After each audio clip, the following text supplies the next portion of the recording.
The gentlelady yields. Mr. Biggs, the gentleman from Arizona, is recognized for question. Thank you, Mr. Chairman.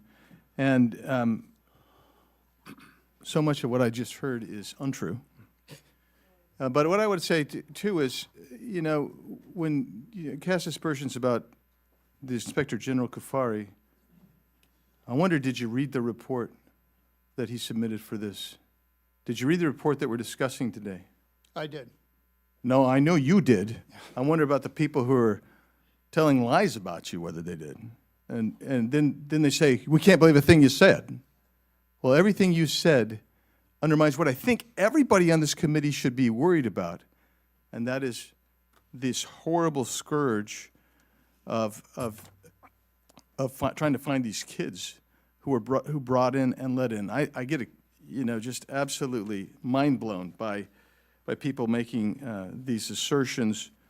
But have you been down to the border?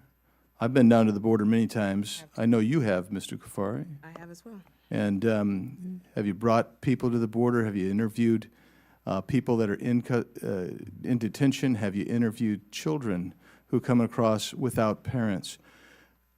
This government, under Joe Biden, received hundreds of thousands of unaccompanied children. Is that fair to say, Mr. Kafari? So the number is around 448,000.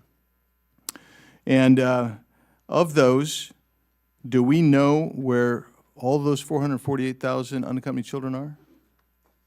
As of the date of the report, we did not. Like I mentioned, ICE and HHS are now going out in tandem to go and identify where these children are located.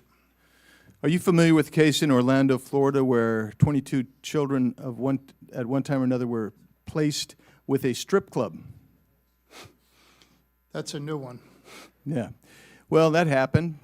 And you know what? That's not the only time that type of thing happened. Multiple children going to the same address, which turned out to be vacant address. Is that right?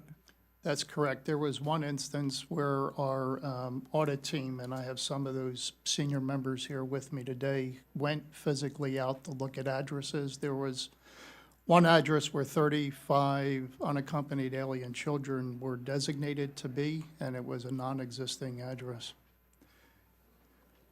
Were there records kept about the vetting of the sponsors that were being placed, where these children were being placed under the Biden administration?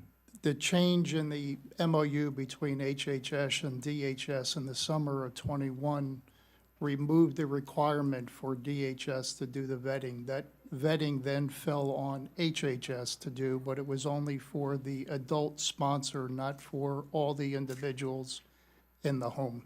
And are you referring to the Mayorkas 2021 memo that deprioritized unaccompanied children cases, labeling them non-criminal? I think that he issued that memorandum in the fall of '21. This is a change in an MOU that happened in the summer of '21 that predated that. Okay. So Mr. Perry brought up offenses against children. And it doesn't take much to go to 18 U.S.C. Section 2251, and then also the aid and abet statutes, to realize that the policies, when you are labeling what's happening, the unaccompanied children, as non-criminal, if you've ever stood there and watched a 3-year-old and a 5-year-old come over in a group put together by a coyote with a 10-year-old not related to those two younger kids, bringing them across, you'd have to say there's some criminal conduct there. There is absolutely abuse of children going on there. That's what was going on wildly, often under the previous administration. And I'm sorry that you had to endure the BS that you've had to today. Your report is right, and I hope my colleagues read that report and tell me where any of it's untrue. And I will yield the balance, but I do have some UCs after you're done. Gentleman yields the balance. I'd just like to point out to my colleagues that at any given time in American prisons, there are 750 to 850,000 incarcerated Americans that are parents of minor children. when my colleagues discuss our efforts to keep families together during the deportation process. That's important. The gentleman yields his I time. have some UC, Gentleman sir. has unanimous consent. Thank you. This is a letter to Assistant Secretary Contreras from October 24th, 2022.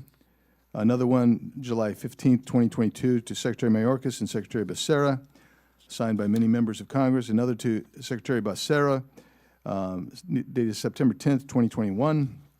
Another one to Secretary Mayorkas, dated March 3rd, 2021. Another to ORR and the Administration for Children and Families, dated February 24th, 2022, all asking questions about where these children were and the policies. Another is an article entitled, Tom Homan Details Search for 300,000 Kids the Biden Administration Lost. Another said ICE. This is another one dated from July 14th. ICE finds 10 unaccompanied migrant children at marijuana grow sites. Another one dated February 14th this year. ICE officers granted access to unaccompanied minors database. Another one from the New York Times stating, alone and exploited migrant children work brutal jobs across the U.S., dated February 25th, 2023. Another one from April 17th, 2023, from the New York Times. U.S. was warned of migrant child labor, but, quote, didn't want to hear it, close quote. And another one from May 8th, 2023, what we know about unaccompanied children arriving at the southern border. Without objection, so entered into the record.